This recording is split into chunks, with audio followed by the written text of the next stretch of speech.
now, SpongeBob, and it's time you started acting like one. Yeah! Oh, but I'm not sure I know how. Allow me to demonstrate. First, puff out your chest. Now say tax exemption. Tax exemption. Now you must acquire a taste for freeform jazz.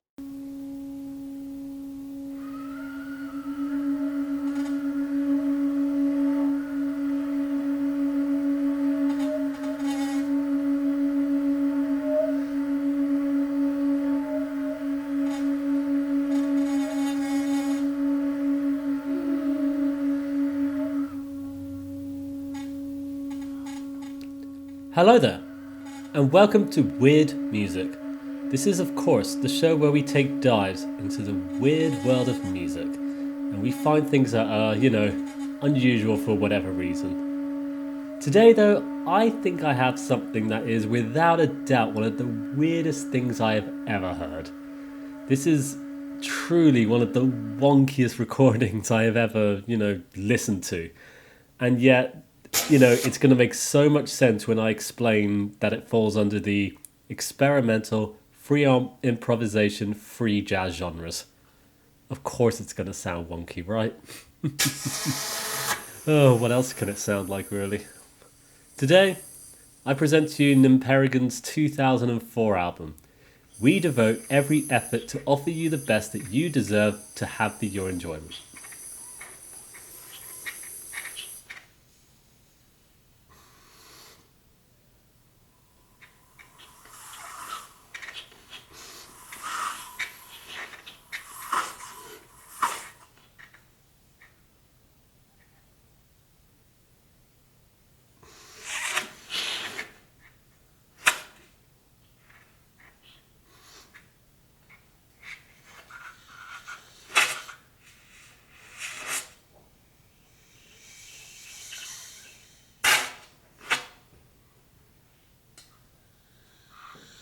So, yeah, this is really, really weird, But let's start by asking ourselves, who are Nmperign?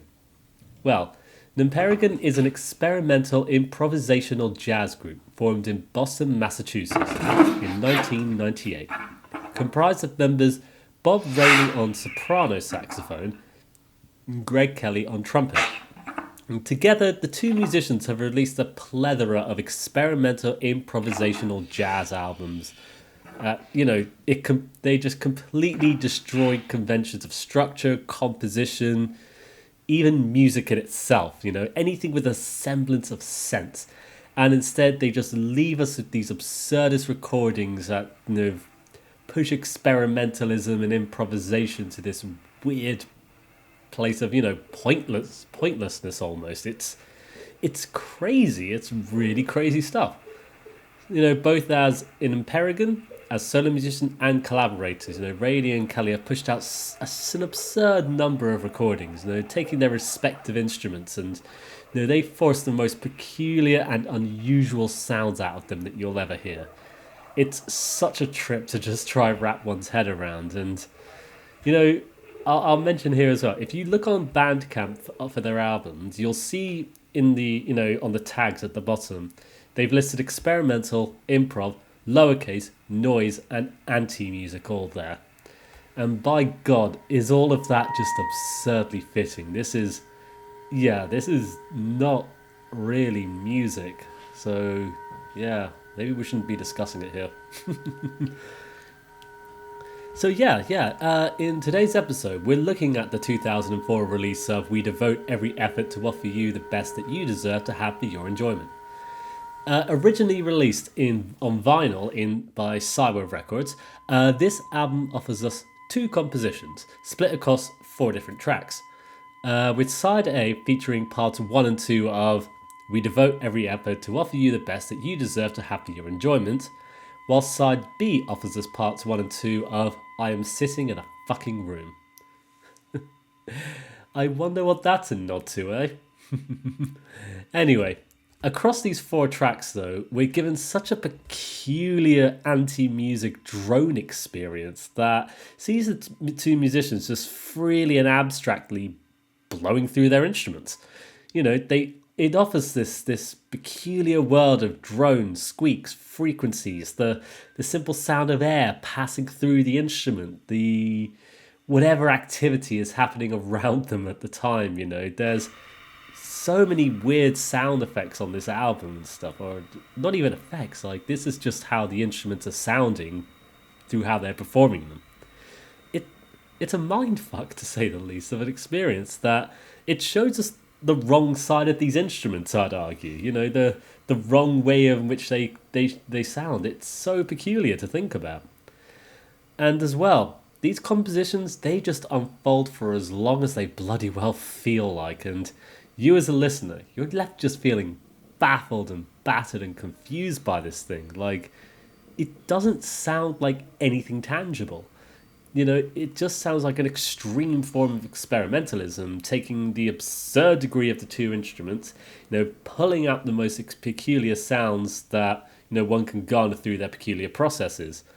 And you're left with this music that's not really music. It's just these peculiar sounds that bellow and build and bump, but they don't really do anything. It occurs, it happens, it just goes about. It's so weird. There's no, I called them compositions to describe them earlier, but they're not really compositions though. They're just processes, and the process of which, like the accidental nature almost of how these recordings come about and occur, create the story almost of the album. And it's so weird because you can't really put it into words because it's not something that can be put into words. So, yeah. So, as an album, it's a long and arduous experience that takes so long to unfold, and even when it does, it hasn't really unfolded into anything, has it? And yet, despite all of this, the extremeness of the music, I find there's something incredibly fascinating and interesting about it. Of course I do, right? Why else would I be talking about this album? But what is it that I find interesting about this album then?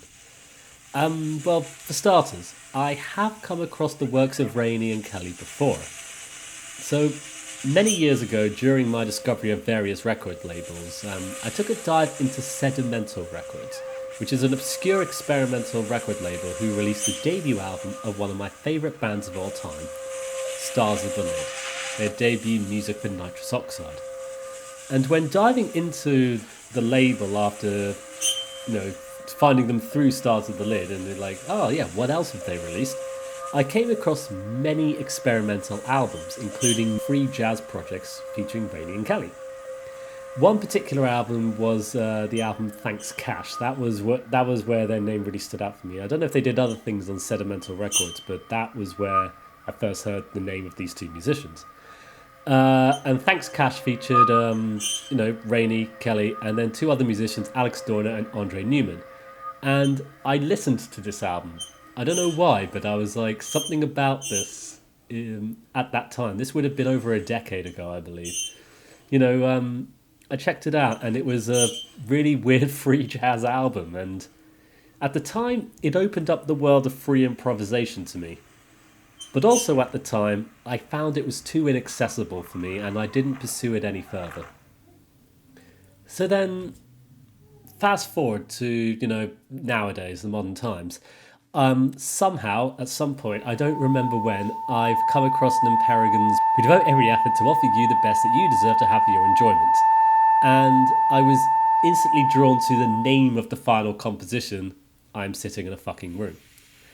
And, of course, being a fan of Alvin Lucia, having recognised the name of the two musicians on the album, and with the album being available as a pay what you want, I purchased it immediately, added it to my collection, and then I dove headfirst into the mindfuck that this album was going to become.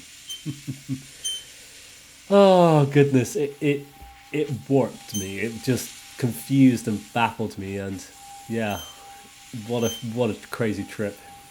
It's impossible to really delve into the two compositions though, because it's such an anti-music experience. It forgoes any sense of normality, and any sense of structure, any sense of anything that you attach to music. And yeah, instead you just get this weird sort of lower experimental lowercase exploration of brass tones that sound really weird and peculiar. The recordings just push along, sort of. They just have the two musicians blowing and breathing into their instruments, and the process of which creates these really, really peculiar sounds. And yeah, like with that, you get these weird, unsettling atmospheres that are unmatched by anything I've ever heard before. Like the mindset I'm put into when listening to this album, it's one that definitely keeps me awake, that's for sure. But also, like, I'm left sort of just confused and just imagining just watching the two musicians just doing their thing and, imagining in whatever respective environment they're in, just performing and letting it all unfold and, not knowing what to make sense of, basically. Oh, God, it's all so odd, and the sounds themselves are all so odd. It's at the forefront of everything you're hearing, of course, with it being an album. And it just sounds like nothing you'd ever expect a trumpet or a saxophone to ever sound like sometimes, At times it sounds like weirdly mechanical and robotic, and other times it sounds electronic, and then other times it sounds acoustic, and it's constantly straddling this line of sounding like its instrument and sounding nothing like this instrument. It's so peculiar how the instruments sound, so unlike instruments. And yet they are, though. This is literally what they sound like. And this is the sound that these instruments can make if you so choose to, for some reason. It's absurd, but there's something fascinating about that. These two musicians finding their process in the opposite of what is likely expected of musicians. You expect a musician to create beautiful sounds, create music and stuff, and instead you've just got these two guys doing the opposite, basically. Yeah, and that's weird to me. That's so weird. And the fact that they've worked their whole lives pretty much, to continue to push out this peculiar style of whateverness, it's very interesting. It's a testament to their creative output. They really believe in it, and I guess, or maybe they don't. I don't know. It's so weird because there's this absurd pointlessness to the whole thing. Like, you listen to it, it's just like, what is the point? And then, with it being anti-music, there's not really a way to consume it as music, and therefore, what is the point of that? And then, of course, in a weird way, that is in itself the point, though. The fact that it's pointless is the point. But it is pointless. Quentin, that's my point. Maybe. I don't even know anymore. I'm really baffled by this one. I'm really confused, as you can imagine. But yeah, I thought that, this was a really interesting one to dive into. And thus with that, I think we're just going to have to end it there, aren't we? Like, Nmperign is so absurdly inaccessible and difficult to glean that I feel like even bringing them up, and talking about them in this video is a pointless exercise. So therefore, this entire video is pointless, right? What's the point? There isn't one. Maybe that's the point, though. The non-point is the point. I don't know. You can see that I'm completely confused by this. And maybe that's the point, of course. Oh, God. I think any further thinking into this, though, is going to really hurt my brain, I don't know. I don't even know what to say about this anymore. I'm baffled. What I do know is I would like to thank you for watching today's episode of Weird Music. I hope you've enjoyed learning about the weird world of Nmperign. If you want to check out their crazy, anti-music, by all means, go check it out. Their links are in the description, of course. Oh gosh, yeah. If you feel an interest in that, of course. I don't know though. What I do know though is I'm glad you've watched this one though. This was very interesting to try talk about, even though we didn't really get anywhere. For now, though, I wish you all the best. I hope you take care. All the best, and bye-bye for now, of course. Bye-bye. Jazz. They just make it up as they go along. I could do that.